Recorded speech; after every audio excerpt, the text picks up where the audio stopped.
masih dengan tema waktu-waktu terbaik untuk setiap sholat. Nah Bunda Tuti, Iya, Kak Habib Caca. Uthman, gimana nih kalau misalkan kita sebagai manusia ini masih belum terlalu bisa Iya. melaksanakan sholat di waktu-waktu terbaik.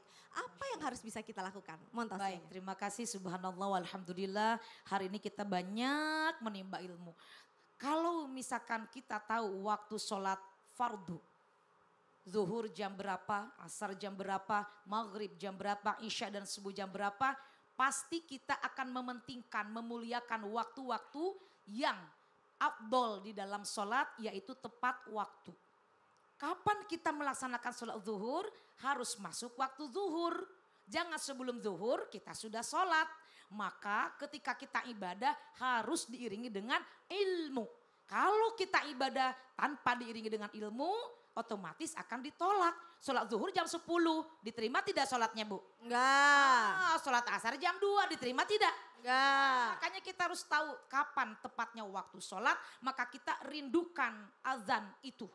Untuk kita menyegerakan waktu sholat yang tepatnya itu adalah pas setelah azan langsung kita wudhu, kemudian kita melaksanakan sholat. Namun kalau kita tidak sanggup maka kita lihat waktunya sampai sebelum akhir waktu sholat. Baik, gimana nih Beb? Bismillahirrahmanirrahim. Allahumma sholli ala sayyidina Muhammad wa ala ali sayyidina Muhammad. Ingat, kapan sih waktu terbaik kita udah jelasin semuanya. Bagaimana kalau belum bisa melaksanakannya? Apabila belum mampu untuk melaksanakan sholat dengan tepat waktu dan waktu-waktu yang terbaik, maka latihan dulu, nggak jadi masalah. Yang penting 5 waktu dulu, yang penting dijalankan dulu, yang penting dikerjakan dulu. Ketika dia sudah mengerjakan dan dia sudah bisa, maka insya Allah akan terbiasa. Sehingga dia akan mudah untuk menjalankannya dan dia akan mencari waktu-waktu yang terbaik. Sama seperti seorang anak bayi yang dia nggak paham makanan enak, dikasih bubur yang nggak ada rasanya pun ditelan sama dia. Lama-lama dia akan terbiasa makan itu dan dia lidahnya akan terbiasa dan dia tahu makanan enak. Sehingga ketika dewasanya dia mencari sendiri di mana tempat restoran yang enak. Sama seperti orang yang ibadah. Ketika dia memahami bahwasanya dekat kepada Allah adalah bentuk daripada meminta pertolongan kepada Allah. Allah Tuhan, kita makhluk. Allah Subhanahu wa taala adalah yang menciptakan langit dan bumi. Kita manusia hina. Tidak ada daya dan upaya kecuali dengan pertolongan Allah. Kalau kita mau ditolong oleh Allah, maka kita bersegera dalam sholat kita. Maka kita melaksanakan daripada perintah Allah. Kita menjalankannya dalam waktu keadaan apapun. Sehingga Allah akan melihat kita. Allah memandang kita. Allah memperhatikan kita. Wasta'inu bisabri wa salat. Jadikan sholat sebagai penolong kita.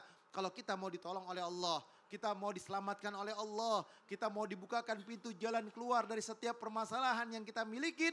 Maka bujuk Allah, rayu Allah, dekatkan diri kepada Allah, sujud minta kepada Allah, maka niscaya kita akan mendapatkan pertolongan oleh Allah Subhanahu wa taala dan kita tergolong daripada hamba Allah yang ingin mencari ridhonya Allah, yang ingin mendapatkan rahmatnya Allah sehingga hidup kita insya Allah dalam keadaan mudah, bahagia, sakinah, mawaddah warahmah. Amin ya rabbal.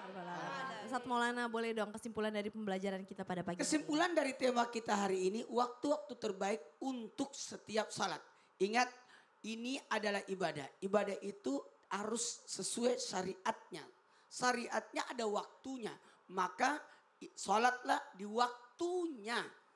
Karena tidak boleh orang salat di luar waktu. Apalagi kalau berkaitan dengan waktu-waktu yang mustajab ketika kita sholat.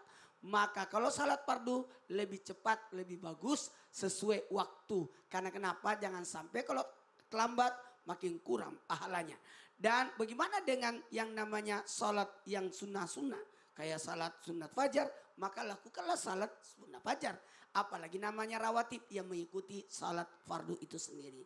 Maka yuk jangan pernah meninggalkan sholat dan usahakan jaga sholatnya, yakni bukan hanya jaga gerakannya, tapi jaga jangan sampai kita telat untuk melaksanakan sholat.